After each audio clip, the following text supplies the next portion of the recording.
प्रसार भारती अभिलेखागार की प्रस्तुति सदाबहार सुनहरे दौर का अनमोल खजाना।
रघु आ गया क्या?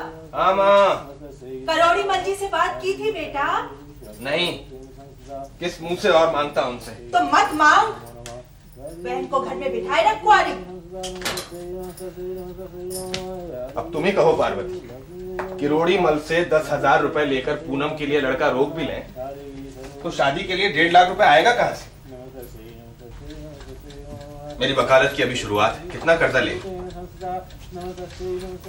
वो बिरजू को ओवरसियरी पढ़ाने की जिद में जो कर्जा मुझसे लेवाया, क्या फायदा हुआ उससे? खेल होकर बैठा है। कहाँ चली? बाबूजी की आरती का टाइम है। सुनो, इधर आओ।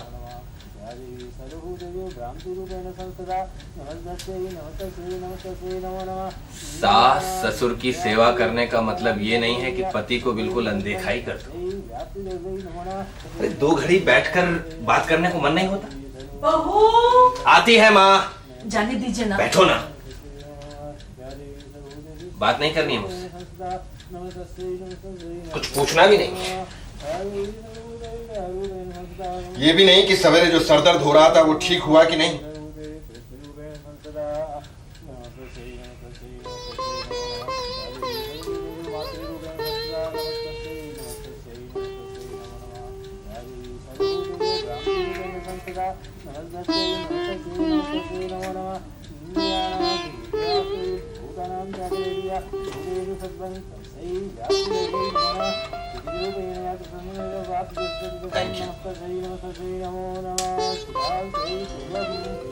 तुम इतना खामोश क्यों रहती हो पार्वती?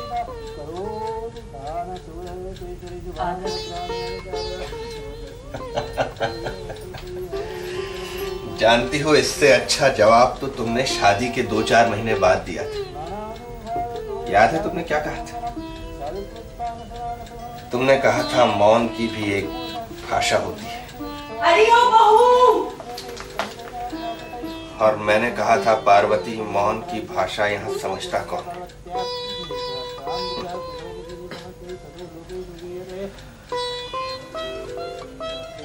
कभी कभी सोचता हूँ रज्जो भाभी को लेने उनके पीहर न गया होता तो ये खूबसूरती मेरे लिए अनदेखी रह जाती। अरे मैंने तो बतेरा समझाया कि बेटा कोरी खूबसूरती से ना चला करे गिरस्ती। ना चले गिरस्ती? भाई साहब की प्रेम लीला तो चली रही है रात दिन। माँ आ गई भाभी। क्यों री? 2 बार पुकारा, सुना नहीं तूने? मैं उनके सर में बाम लगा रही थी। हाँ हाँ, शादी करके सिरदर्दी तो मोल ले लिया है रघु बेचारे ने। जब से घर में आई है कुछ भी तो अच्छा ना हुआ है।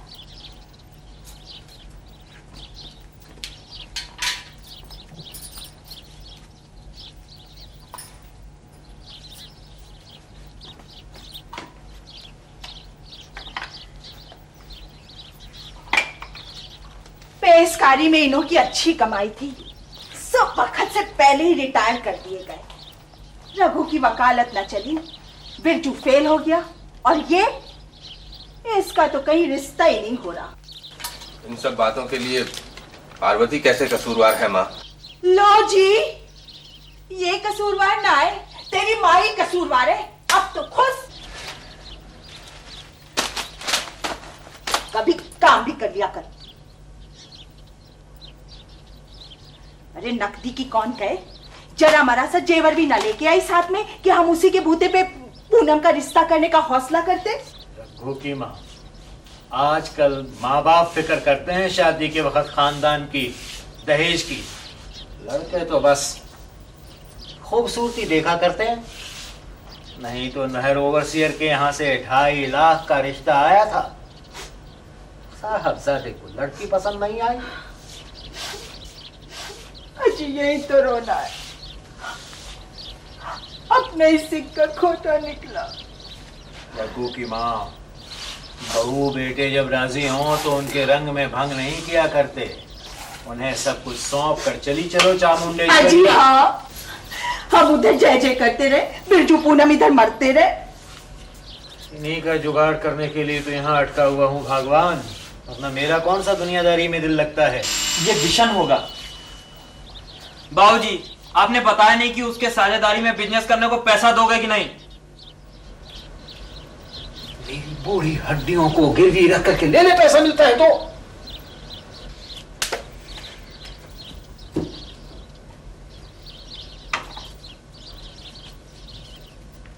भाई साहब, आपसे कोई मिलने आया है। आइए आइए कैलाशनाथ जी, तशरीफ रखिए जी। और रघु, इनसे मिलो। आप हैं बंबई के वकील श्री कैलाशनाथ। नमस्कार, बैठिए बैठिए। जी बैठो श्यामला। अभी नहीं, फिर कभी। मगर हाँ, 10 लाख पति बनने की पेशगी बधाई मुझसे जरूर ले लो। मिठाई खाने कल मैं आऊंगा, समझे? अच्छा, नमस्कार। नमस्कार। ये वकील साहब हरस्वरूप पेशकार, रिटायर्ड, रघु का फादर। बैठिए। जी। ये 10 लाख का क्या चक्कर है? वो ऐसा है साहब, अगर आपकी बहू वही है जिनके यहाँ होशंगाबाद में मेरे मुवक्किल रहते थे, तो उन्हें 10 लाख रुपए मिल सकते हैं। उन्हें बुलाइए ताकि मैं चंद सवाल पूछकर अपनी तसल्ली कर सकूं। बिरजू जी। भाभी को बुला के ला। जी। और सर, वकील साहब के लिए कुछ मीठा दिखा। मुंह मीठा किस बात का करा रहे हैं? ये खुशखबरी लाने के लिए कि देवदास अपनी पारो को 10 लाख दे मरा है। पता नहीं मरा क्या क्या बकता रहता। और बहू को क्यों बुला रहे? रोटी कौन पकाएगा यहाँ? खूबसूरत भाभी से रोटियां बनवाएगी तो खूबसूरती के किसी पुजारी का दिया 10 लाख रुपया गंवाएगी, समझी माँ? भाभी को मिलना है सारा पैसा।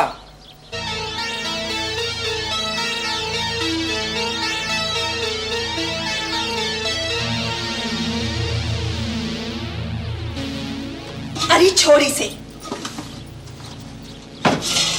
छोड़ भी, आटा पूनम मार लेगी। चल मेरे साथ चल, उठ।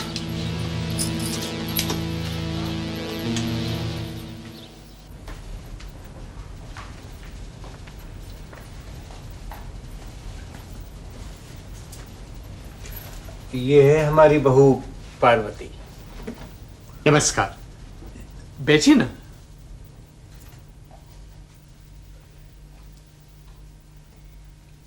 पार्वती देवी, होशंगाबाद में आपके घर में कोई शिवराज सिंह रहते थे, वो कहाँ के रहने वाले थे? बता दे बहू। रायबरेली के। अच्छा, ये बता सकेंगी कि आपने शिवराज सिंह को पहली मुलाकात में क्या दिया था? बंद कीजिए ये बकवास। आप कानून की जरूरत को बकवास समझते हैं? जनाब, ये सवाल तो मुझे इनसे अदालत में भी पूछने पड़ेंगे। इस नादान की बात पर मत जाइए वकील साहब, बहू हमारी सब कुछ बताए। बता दे बहू, तूने पहली मुलाकात में क्या दिया था? एक कटोरी सब्जी। अच्छा, ये डायरी आपकी है? इसमें शिवराज सिंह का कुछ लिखा हुआ है? बता दे बेटी, उसमें क्या लिखा है? महादेवी वर्मा का एक गीत। कविता कहानी की बहुत शौकीन है जी हमारी बहू। जी। पेशकार साहब, मुझे तसल्ली हो गई कि यही पार्वती देवी हैं। ये इनके नाम नोटिस है कोर्ट से। 1 महीने के भीतर ये बंबई आकर अदालत में अपना हलफनामा दाखिल करके 10 लाख रुपए ले लें। इसी कॉपी पर दस्तखत करा दीजिए। दस्तखत कर दे बहू।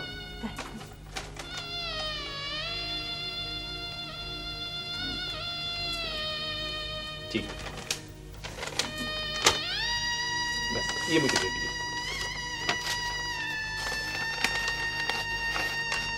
और हाँ, शिवराज सिंह आपके नाम ये चिट्ठी लिख गए थे।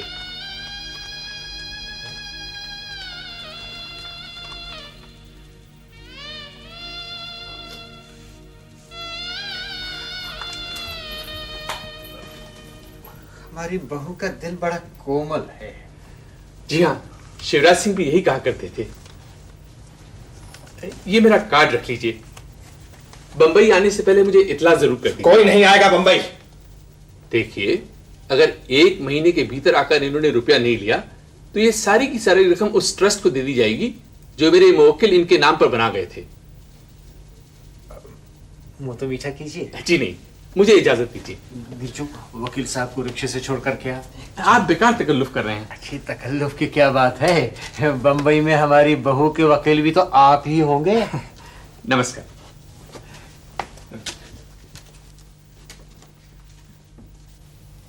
बधाई पार्वती, क्या खूब दोहरी भूमिका निभाई है तुमने। मन से आदर्श प्रेमिका और तन से आदर्श पत्नी।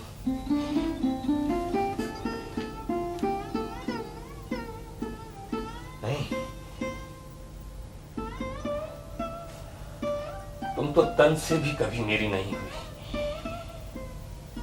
अगर हुई होती तो तुम्हारी कोख मेरे प्यार की निशानी को 2 बार ठुकरा देती। और वो आदर्श प्रेमी शिवराज, तुमसे शादी नहीं हो सकी तो किसी से नहीं की। 3 ही साल में घुट घुट कर मर गया। और मैं क्या साबित हो रहा हूं? पहले दर्जे का बेवकूफ।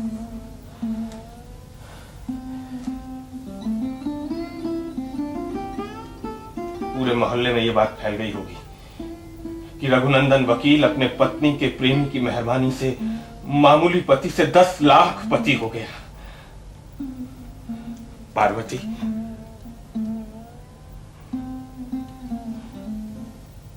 अगर तुमने जरा सा भी इशारा कर दिया होता तो मैं कभी ना आया होता तुम दोनों प्रेमियों के बीच।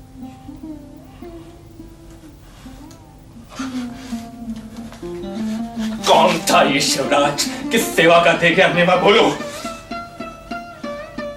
बोलो पार्वती, अपनी खामोशी से और खिल्ली मत उड़ाओ मेरी।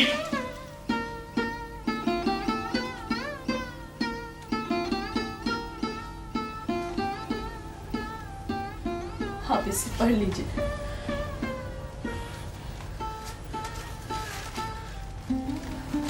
मैं माँ जी के पांव दबाने जा रही हूँ।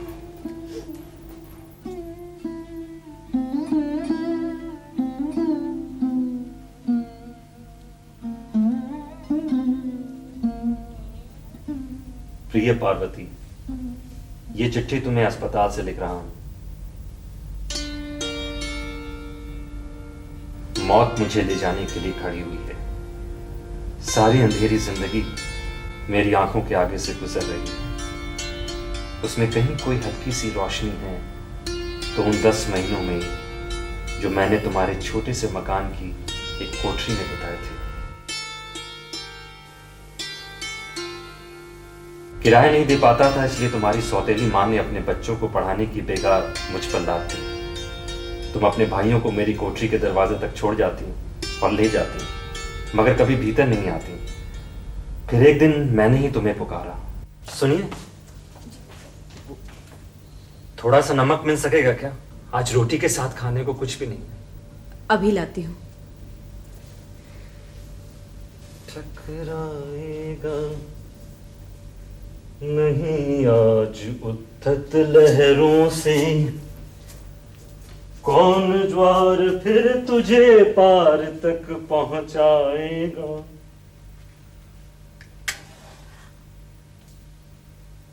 अब तक धरती रही अचल पैरों के नीचे।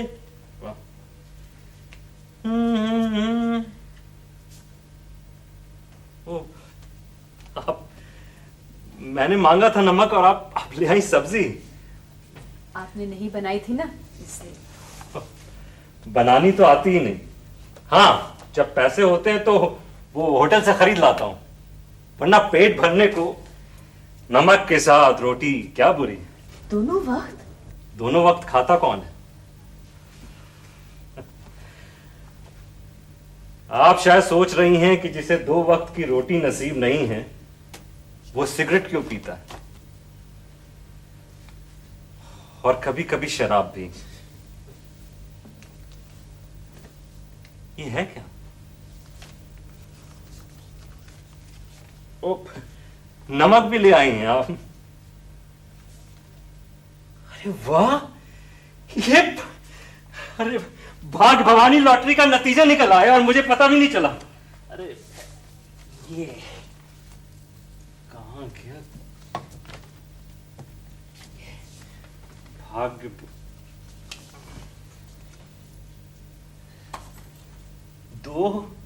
दो शाबाश। 3। तेरे के ये 2 लाख भी गए। खैर, अभी तो लाखों बाकी हैं। जब पैसे की इतनी तंगी है तब ये सब? तंगी है तभी तो। जिसे जिंदगी एक जुआ लगती हो उसके लिए क्या गलत है? मतलब समझाने के लिए तो पूरी रामायण सुनानी पड़ेगी। उतना धीरज है? आई बैठे ना। एक मिनट। आई।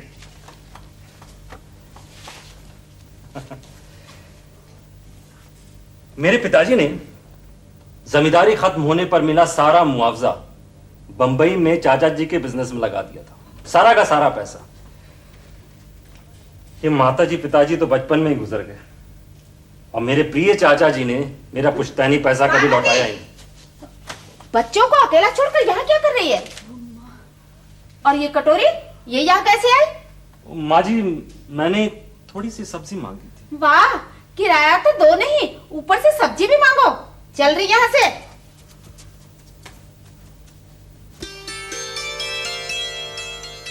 मेरी रामायण उस दिन अधूरी ही रह गई, लेकिन तुमने पूरी सुनी। और कुछ इस तरह से सुनी कि मुझे अपनी पैतृक संपत्ति के लिए पूरी ताकत से लड़ने की प्रेरणा मिली। मैंने बंबई जाने की तैयारी की।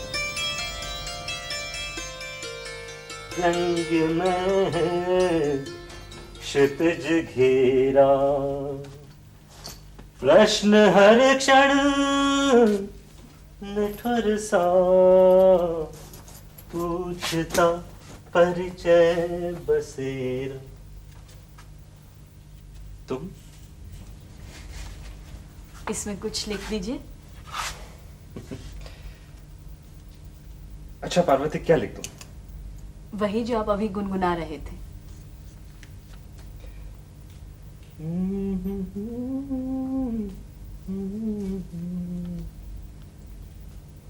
पूछता क्यों शेष कितनी रात, सस्ने शिवराज। देखें औरों ने क्या लिखा है। डायरी में ऑटोग्राफ करने के 10 रुपए देती हो, रख लूं? 1 मिनट। संकटों के बीच सदा हंसते रहने वाला वो साहसी पुरुष मेरा इष्ट है। उसके पास कुछ नहीं तो क्या हुआ? पार्वती तो सदा शिव के फक्कड़पन का ही वर्ण करती आई है।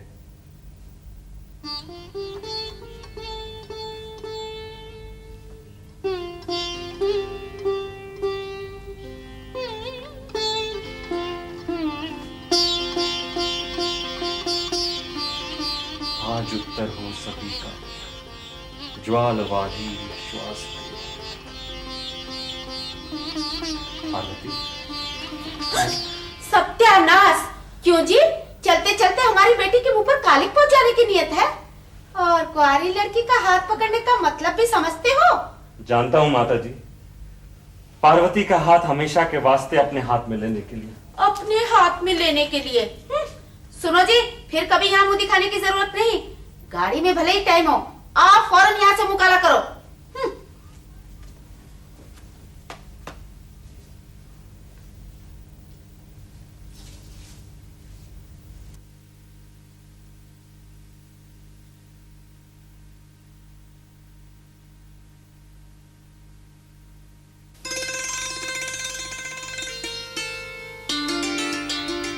उस 10 रुपए का मैंने बंबई पहुंचकर लॉटरी का टिकट खरीदा। पहली बार मुझे इनाम मिला 25,000 रुपया। मैंने इस पूंजी से बिजनेस शुरू कर दिया और मैं तुम्हें ले जाने के लिए तुम्हारे घर पहुंचा, जहां मुझे मालूम हुआ कि तुम्हारी शादी हो गई है। लौटकर मैंने चाचा के खिलाफ मुकदमा जीता। उनसे जो पैसे मिले उससे तुम्हारे नाम की ट्रस्ट खोल दी। तुम्हारे दिए 10 रुपए से शुरू हुए बिजनेस का अपना हिस्सा तो मैं पीने पिलाने में गंवा चुका हूं। 10 लाख तुम्हारे नाम का अपने वकील कैलाश नाथ को सौंपे जा रहा हूं कि तुम्हें ढूंढ कर ये रकम दे दे। तुम्हारा ही पैसा तुम्हें लौटाया जा रहा है। मुझे आशा है कि तुम्हारे पति इसे अन्यथा न लेंगे।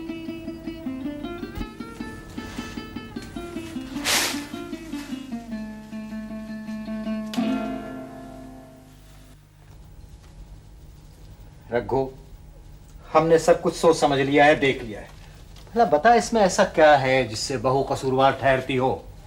अजी, आज के जमाने में तो लड़कियां शादी के पहले ही वो सब कर लेवे जो हमारे जमाने में शादी के बाद भी न किया जावे था। गौ सी हमारी बहू, उससे कोई गलती हो सकी थी भला? और फिर पिछले 3 साल से हमारी चुपचाप सेवा करके उसने प्रायश्चित नहीं कर लिया? और भाई साहब, ये सारा पैसा भाभी के 10 रुपए के बूते पे तो कमाया गया है। भाभी जी अपनी सारी खुशकिस्मती उसी को तो दे आई थी। तू बीच में टांग मत अड़ाया कर रे बिरजू। बिरजू, भाभी के बारे में इज्जत से बात किया कर। रघु, तुम्हें तो पता है बेटा, हमें रुपयों की कितनी सख्त जरूरत है आजकल। बाबूजी, वसीयत की खबर फैलने से वो तो बदनाम हो ही चुकी है। मैंने पैसा लिया तो मैं भी बदनाम हो जाऊंगा। मैंने? भाई दिवे भाई साहब, पैसा लेने न लेने वाले आप होते कौन है? सारा पैसा तो भाभी के नाम है। बिरजू ठीक कहता है, पैसा पार्वती का है और वो इसे जरूर लेगी क्योंकि वो इस घर की बहू है। उसे पता है कि बिरजू का धंधा जमाना है, पूनम की शादी करनी है, तो वो इसे जरूर लेगी। और जो सरू से हम सबका इतना ख्याल करती आई है वो अब भी करेगी। तू इससे पूछ के देख ले।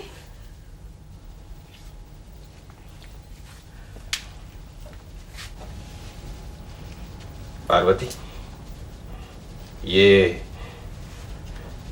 पैसा लोगी?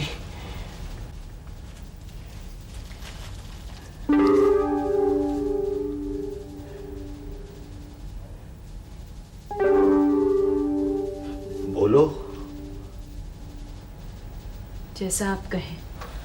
मैं मना कर दूंगा तो नहीं लोगी। 10 लाख रुपए ठुकरा कर कुछ और एहसान लाद दोगी मुझ पर। अरे वो कहां ठुकराने को कह रही है, अपने आप ही कोरा शान में मरी जा रहा है। इधर जा। सुन रखो, मैंने तरकीब सोच ली है, वाहवाही होगी, बदनामी नहीं। अरे मरे तो इसको पिचकार ठीक से ले जा। आप मेरे पड़ोस को छोड़कर जा रहे हैं। बैठिए श्यामलाल जी, बहुत तरह संभाल के। हरस्वरूप जी, ये बताइए कि ये अचानक आपने शहर छोड़ने का फैसला क्यों कर डाला? अरे भैया, वो वसीयत वाले किस्से से हमारी बहू यहाँ बदनाम हो गई थी, और तुम जानो जहाँ हमारी बहू ना रह सके हम कैसे रह सकते हैं भला? पैसा लेने बंबई तो जा रहे होंगे आप? इतने ओछे नहीं है श्यामलाल, हम बहू से लिखवा दिया है, दे दो पैसा खैरात में। तो फिर कहाँ जा रहे हैं? अरे अभी तो गांव जा रहे हैं, बाद में जहां अपना नसीब ले जाए। अपना जी तो श्यामलाल करता है कि चामुंडेश्वरी जाकर माँ जगदम्बा के चरणों में लमलेट हो जाओ।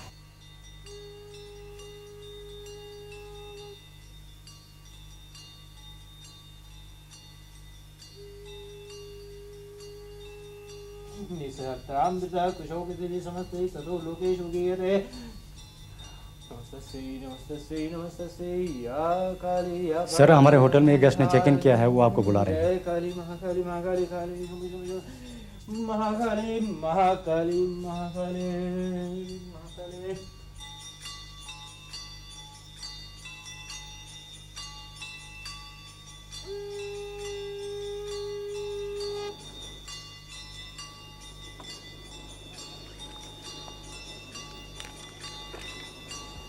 श्यामलाल जी, नमस्कार नमस्कार। विराजी विराजी विराजी। होटल के कमरे में अपना सामान रखवा करके मैंने बेल बॉय से पूछा कि भाई ये बतलाओ कि इस छोटे से तीरथ चामुंडेश्वरी में इतना शानदार पार्वती होटल बनाया किसने? फिर उसने बतलाया कि इसके मालिक लाला हरस्वरूप हैं। फिर मैंने सोचा कि कहीं ये वही हरस्वरूप जी ना हो जो 10 साल पहले मेरे पड़ोसी हुआ करते थे। वही हो भैया, वही हो बस। बाकी सभी कहाँ हैं? बस यहाँ तो हम बुढ़े बुढ़िया हैं। रघुनंदन? रघु बहू बेटों के साथ बंगलौर में बड़ा अच्छा कारोबार चल रहा है उसका। बिरजू आगरा रहता है, वहाँ उसकी टैक्सियाँ चलती हैं, परिवार के साथ है। पूनम की शादी करवा दी लुधियाना, उसका पति इंजीनियर है। इसका मतलब कि वेल सेटल्ड हैं। चलिए ऑफिस में चलकर गपशप करते हैं। चलिए।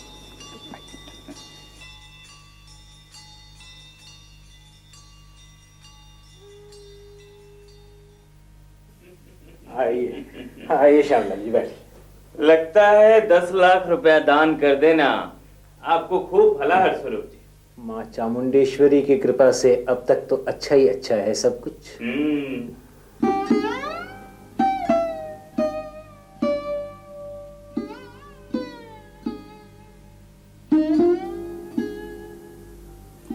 आप तो कह रहे थे कि बहू रघु के साथ बेंगलोर में रहती है।